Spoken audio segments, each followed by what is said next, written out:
इसमें रचना करना है तो रचना भी नहीं करने के लिए आएगा बोर्ड पेपर में ना, तो ये भी आपको नहीं करना है। रचना और त्रिभुजों के क्षेत्रफल से रिलेटेड क्वेश्चन एग्जाम में नहीं आएंगे।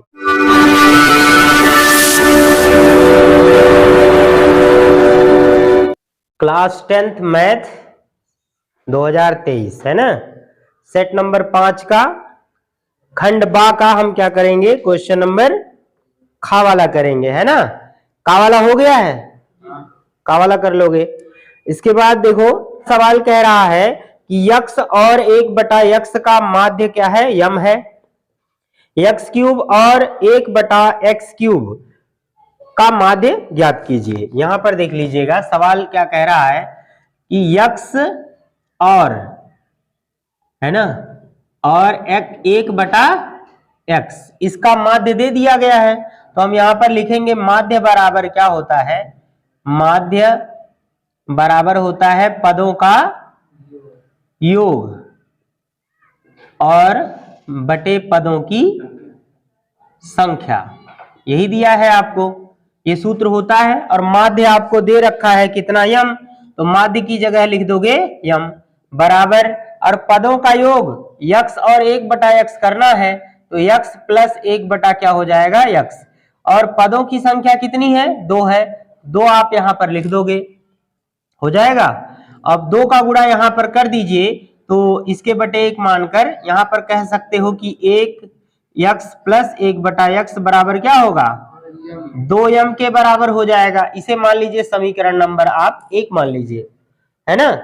अब हमें मान किसका निकालना है, x क्यूब और 1/x क्यूब का माध्य निकालना है ना, तो यहां पर लिखेंगे x क्यूब तथा 1/x क्यूब का माध्य, ठीक है। माध्य बराबर क्या हो जाएगा, फिर पदों का योग, यानी x cube plus 1/x cube और बटे क्या हो जाएगा, 2 हो जाएगा। लेकिन अब इसको सॉल्व करने के लिए आपको क्या करना होगा, यहां पर x cube plus 1/x cube का क्या करना होगा, मान निकालना पड़ेगा, ठीक है। तो आप चाहें तो इसको समीकरण नंबर अभी 2 मान के रखे रहिए, और क्या करेंगे, समीकरण 1 से हम क्या करेंगे, x cube plus 1/x cube का मान निकालेंगे, ठीक है। तो यहां पर लिख लीजिएगा आप, यहां पर समीकरण, ये सवाल थोड़ा सा टेढ़ा है, समीकरण 1 के दोनों पक्षों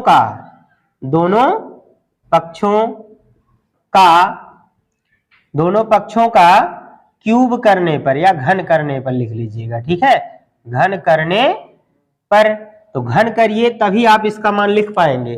तो घन करेंगे तो इधर क्या हो जाएगा, देखिए इस तरह से करना है, x प्लस 1/x का होल क्यूब और बराबर इधर हो जाएगा 2m के पावर होल क्यूब हो जाएगा। क्लियर। अब आप इसको सॉल्व कर लीजिए। a प्लस बी का होल क्यूब का फॉर्मूला पता है आपको, एक कोष्टक में क्या होता है, a cube plus b cube, है ना, b क्यूब का मतलब 1/x क्यूब हो जाएगा, और प्लस होता है 3ab, a का मतलब x और b का मतलब 1/x, फिर ब्रैकेट में क्या हो जाता है, x plus 1/x, as it is आप लिख लेंगे, ठीक है। और बराबर यहां कितना हो जाएगा, क्यूब करिए 8m के पावर 3 आ जाएगा। किसी को यहां तक कोई दिक्कत नहीं है ना। अब आप देखो यहां से गुणे का संबंध है, ये इससे कट जाएगा, हमें क्या करना है, इसी का मान निकालना है। तो हम यहां पर कर लेते हैं x cube plus 1/x cube, यहां पर देखिए ये हमारा यहां पर रहेगा प्लस 3, और इतने की जगह पे आप देख पा रहे होंगे समीकरण में x प्लस 1/x का मान 2m है, तो इस जगह पे आप 2m लिख लोगे, यहां तक कोई समस्या नहीं है। अब आप 3 दूना 6 कर देंगे, ये आप इधर 8m क्यूब लिख लीजिए, 3 दूना 6m होगा, उसको उधर भेज दीजिएगा, तो ये हमारा वैल्यू आएगा x cube plus 1/x cube बराबर, ये 6m इधर चला जाएगा तो 8m क्यूब और माइनस हो जाएगा 6m, यहां तक आया। अब आप क्या करिए, समीकरण 2 में हमें इसका माध्य निकालना था, अब इतने की जगह पे इतनी बातें लिखी जा सकती हैं या नहीं, ठीक है। तो हम यहां पर लिखेंगे अब समीकरण 2 से, समीकरण 2 से, ठीक है। समीकरण 2 से देखिए इसकी जगह पे ये वाला मान रख दीजिए, तो यहां पर लिख लीजिएगा माध्य बराबर क्या हो जाएगा, 8m³ और माइनस 6m और बटे क्या हो जाएगा 2 हो जाएगा। अब ऊपर से 2 कॉमन कर सकते हैं आप, तो यहां हो जाएगा 4m³ माइनस 3m, है ना, और बटे हो जाएगा 2, ये इससे मर जाएगा, तो यहां पर बच जाएगा माध्य बराबर कितना हो जाएगा 4m³ और माइनस 3m। इतना ही आपका क्या आ जाएगा, उत्तर आ जाएगा। इतना ही रहने दीजिए, हो सकता है यहां से m कॉमन भी हो गया हो, तो कोई दिक्कत नहीं है। काफी बढ़िया सवाल था। इस टाइप के सवाल बहुत अच्छे हैं, बहुत जनरल बच्चे नहीं समझ पाएंगे, ठीक है। जिसमें से आप देख रहे हैं कि माध्यक निकालना, एलसीएम से एचसीएफ निकालना, है ना, करड़ी में 2 को क्या करते हैं, अपरिमेय कैसे सिद्ध करते हैं बताया गया है ना, तो ये तो कर ही लोगे। फिर बहुलक निकालना, ये भी बताया गया है आप लोगों को, ठीक है। फिर इसमें रचना करना है, तो रचना भी नहीं करने के लिए आएगा बोर्ड पेपर में ना, तो ये भी आपको नहीं करना है। रचना और त्रिभुजों के क्षेत्रफल से रिलेटेड क्वेश्चन एक सवाल दे रहा है, बढ़िया सा सवाल है। कह रहा है कि समकोण त्रिभुज एबीसी में कोण बी समकोण है और बीडी एसी पर लंब है, सिद्ध कीजिए कि एबी का स्क्वायर बराबर एसी इंटू एडी। ये काफी बढ़िया सवाल है, जहां पर हम सिमिलरिटी से रिलेटेड टॉपिक कर चुके हैं 6वें अध्याय में त्रिभुज में, है ना। तो इस सवाल को देखिए, 4 नंबर का सवाल है।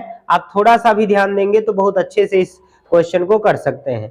आप इसे कॉपी में जरूर लिखिएगा, क्योंकि ये समरूपता से रिलेटेड एग्जाम में क्वेश्चन आएंगे।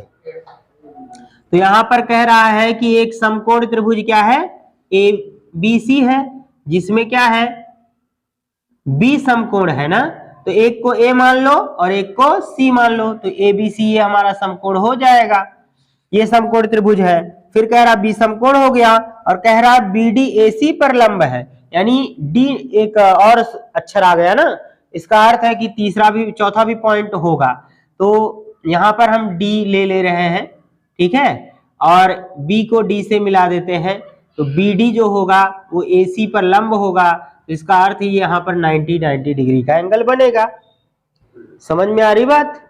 अब देखो हमें क्या करना है, हमें सिद्ध क्या, पहले यहां पर लिख लीजिएगा, दिया है, आप जानते हैं सिद्ध करने में दिया है त्रिभुज ए बी सी में, है ना, ए बी सी में कोण बी समकोण है, ये तो आप देख ही रहे हैं। और ये लिख लीजिएगा में बी डी लंब है किस पर, ए सी पर, शॉर्टकट में लिख लेंगे, ठीक है। और उसके बाद क्या करना है, सिद्ध करना है। देखो सिद्ध करना है, ये लिखेंगे इसके बाद, ठीक है। और सिद्ध क्या करना है, ये आपके सवाल में ही लिखा हुआ है। तो देखो ए बी स्क्वायर बराबर क्या है, ए सी। ये लड़के काहे बात कर रहे हो, पहले यहां फोकस करो, नहीं फोकस करोगे फिर कैसे समझ में आएगा। आप जानते हैं कि वैसे भी सिद्ध करने वाला समझ में बहुत कम ही आता है बहुत लोगों को ना, तो नहीं देखोगे तो फिर कैसे समझ में आएगा। आप समझेंगे, पहले यहां पर लिखिएगा उपपत्ति। क्या लिखोगे, उपपत्ति। उपपत्ति में सबसे पहले लिखिएगा त्रिभुज एबीसी, है ना, त्रिभुज एबीसी। पहले भाई बड़ा वाला ले लेना है, ठीक है, त्रिभुज बड़ा वाला ले लीजिए एबीसी, और साथ में इसको लीजिएगा क्योंकि एडी और एबी ये लाना भी है, तो इस वाले में तो है ना, तो हम लिख लेंगे तथा त्रिभुज ए डी बी, है ना, में या में, इतना में हमें करना है। और ये लिख लीजिएगा समकोणिक है, पहले लिख लो समकोणिक है,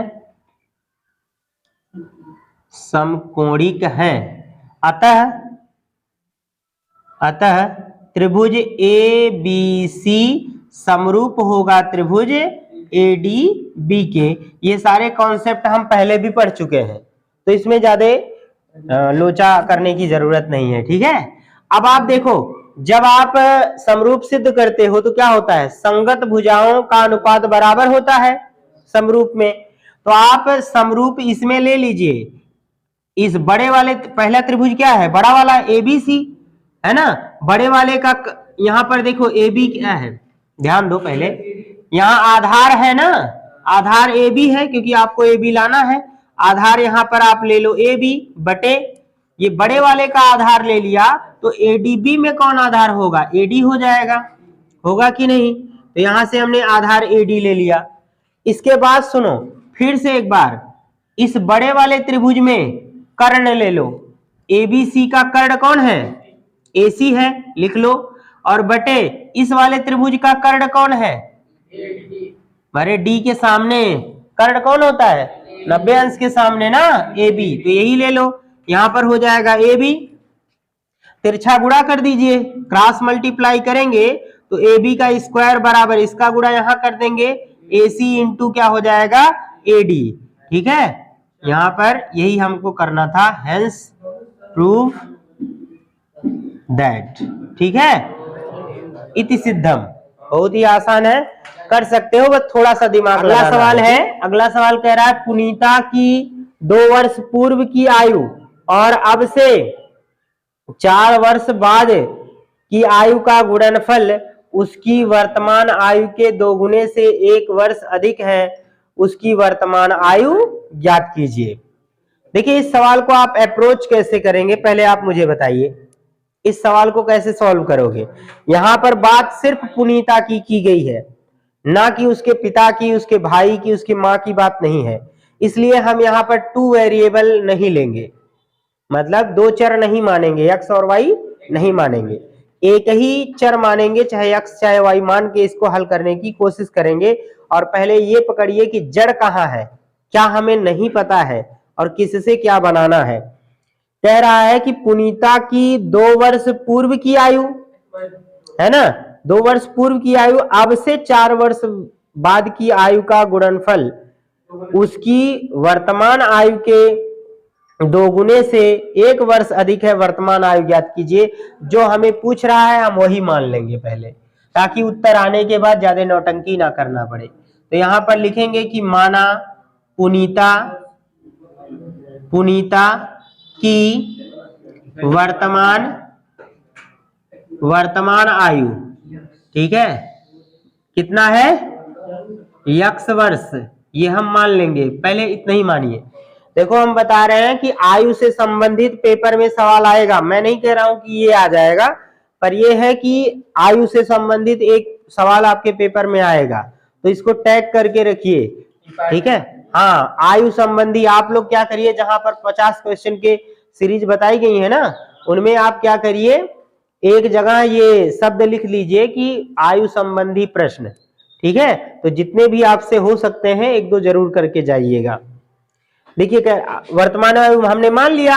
अब सुनिए, यहां कह रहा है कि पुनीता की 2 वर्ष है, यहां सुनो, पुनीता की 2 वर्ष पूर्व की आयु अब से 4 वर्ष बाद, और 2 बात है, अब देखो 2 वर्ष पूर्व लिख लीजिए, है ना, 2 वर्ष पूर्व, 2 वर्ष पूर्व आयु कितनी हो जाएगी, x - 2 हो जाएगा ना, और 4 वर्ष बाद कितना हो जाएगा, 4 वर्ष जब बाद होगा तो जुड़ जाएगा ना, 4 वर्ष बाद आयु कितनी हो जाएगी, x + 4। ठीक है, और इतना हमने देख लिया। कह रहा है कि ये दोनों चीजें, आयु का गुणनफल उसकी वर्तमान आयु के 2 गुने से। अब सुनो प्रश्न के अनुसार क्या क्या बन रहा है, बहुत ध्यान से समझेंगे, नहीं तो गलत कर देंगे आप लोग। ठीक है, यहां एक तरफ क्या कर लीजिए, वर्तमान आयु लिख लीजिए, और इन दोनों का क्या कहा है, गुणनफल। तो एक बार लिखिए x - 2 और गुणे क्या हो जाएगा, x + 4। कहा है कि इन दोनों के गुणनफल, आयु का गुणनफल उसकी वर्तमान आयु के 2 गुने से, है ना, वर्तमान आयु का 2 गुना कर दीजिए, 2 गुने से एक, ये वाला अधिक है, ये अधिक है ना, तो अधिक है तो इसका मतलब या तो इसमें एक कम कर दें तब बराबर हो जाएगा, या ये एक अधिक है तो इसमें ही एक जोड़ दें, कोई दिक्कत नहीं, एक अधिक है तो एक इसमें हमने जोड़ दिया। अब इसी सवाल को हल कर लीजिए, उत्तर आ जाएगा आपका। देखिए कैसे हल करेंगे, 2x + 1 बराबर इसका मल्टीप्लाई कर दीजिए, x², फिर x का 4 में कर देंगे 4x, और यहाँ हो जाएगा -2x, और यहाँ पर आ जाएगा -8, 2 चौके 8 हो जाएगा ना।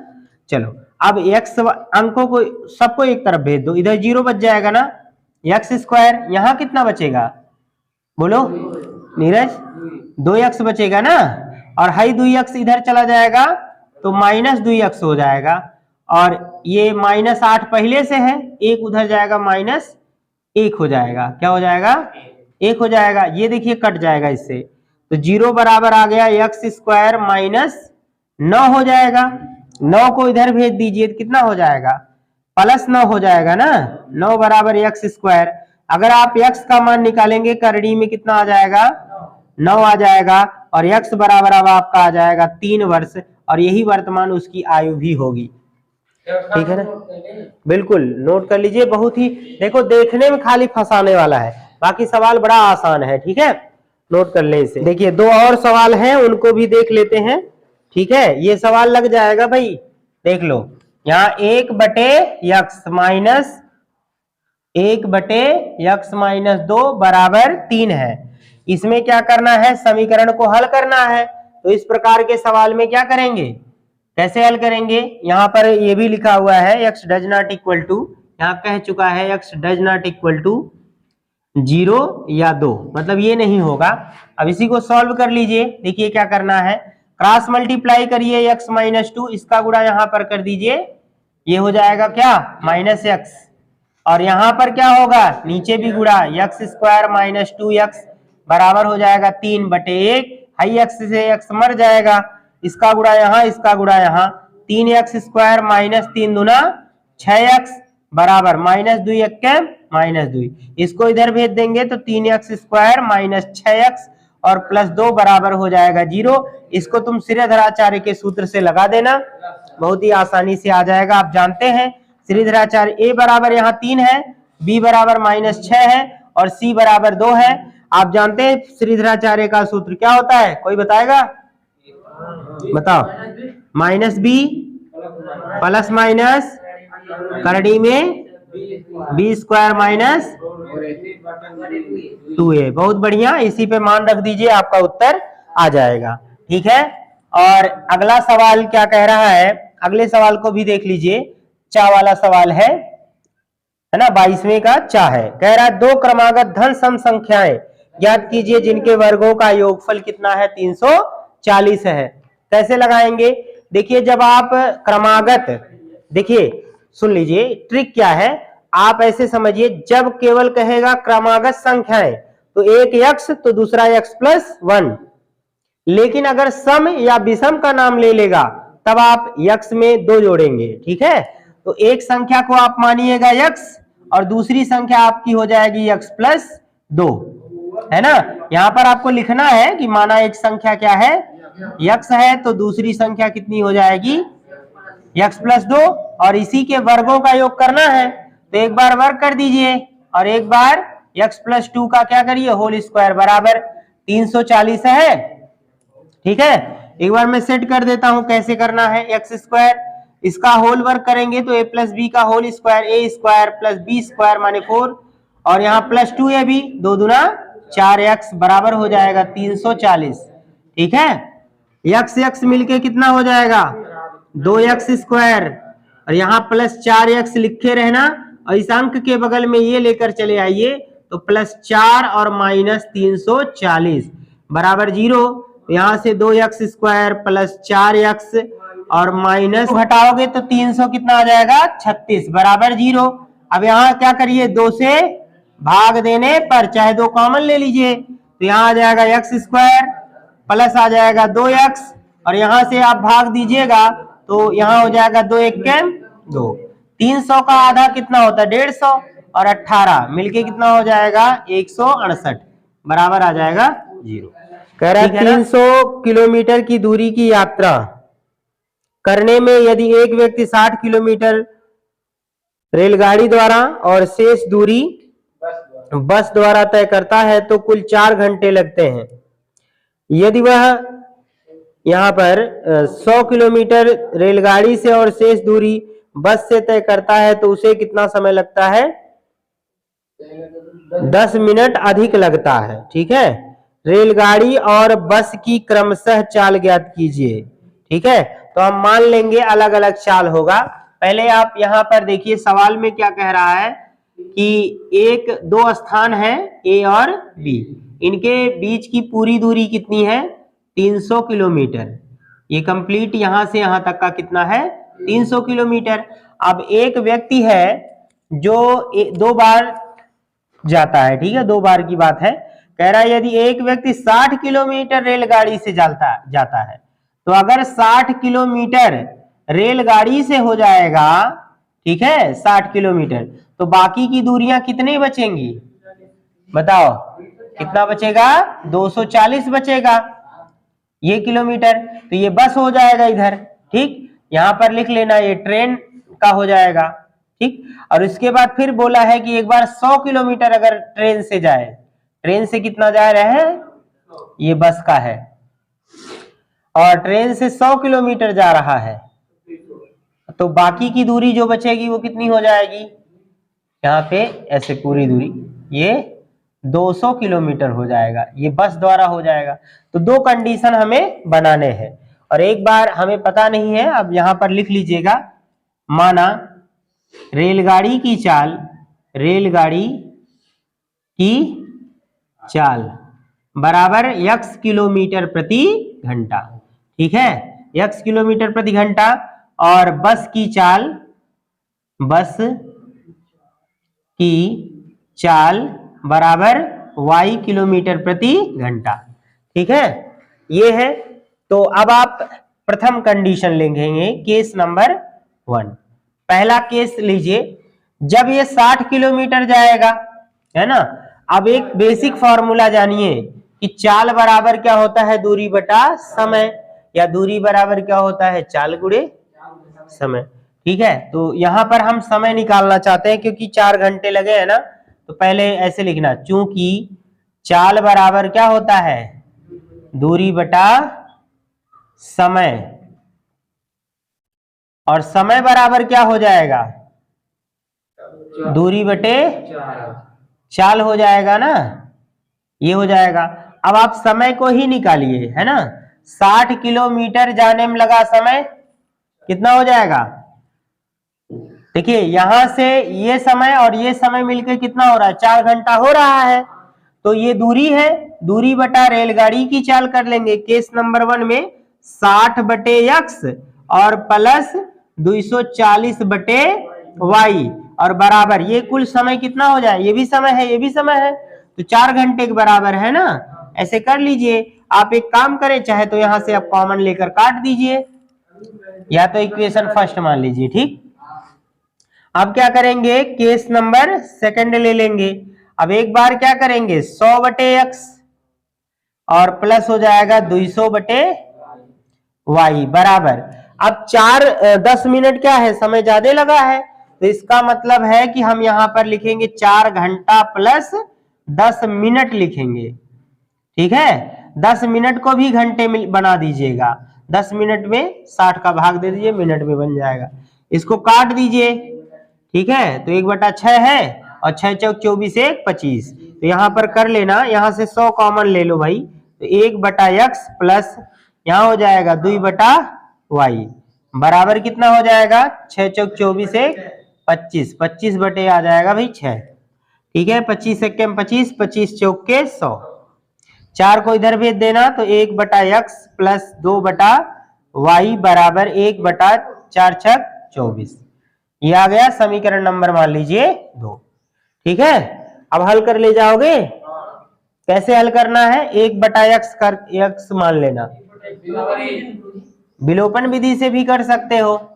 एक काम करिए, इसमें से भी एक काम करिए, यहीं से इस समीकरण को थोड़ा सा एक बार और बना लीजिए, यहां से 60 कॉमन ले सकते हो, 60 कॉमन ले लेना, तो यहां बचेगा क्या 1/x नहीं बचेगा, प्लस 6 चौक 24 4/y नहीं बचेगा, और बराबर यहां बचेगा 4, 60 को इधर भेज देना, दैट इंप्लाइज इस समीकरण को आप ऐसा लिख सकते हैं 4/y बराबर, यहाँ 4 बटे कितना, यहीं से काट दो, 4 1 4 15 चौक के 60, तो यहाँ कितना आ जाएगा 1/15, ये समीकरण नंबर 1 यहां मान लीजिए।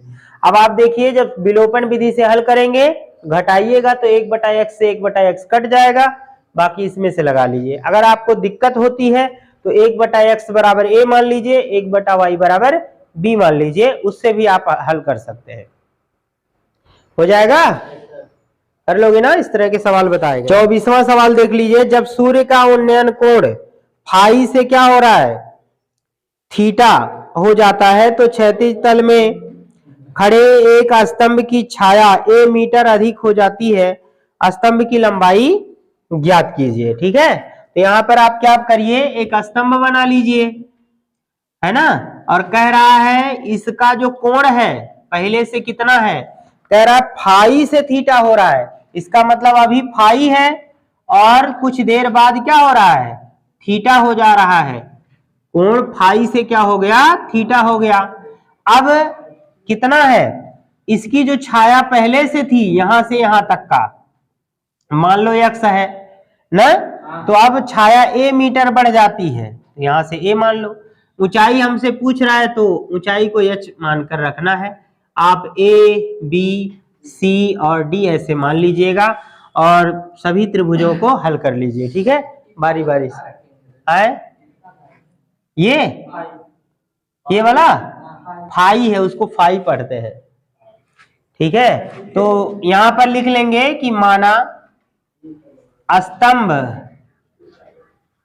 स्तंभ की ऊंचाई कितनी है, h है ऊंचाई या लंबाई h मीटर है, इतना हमें निकालना है।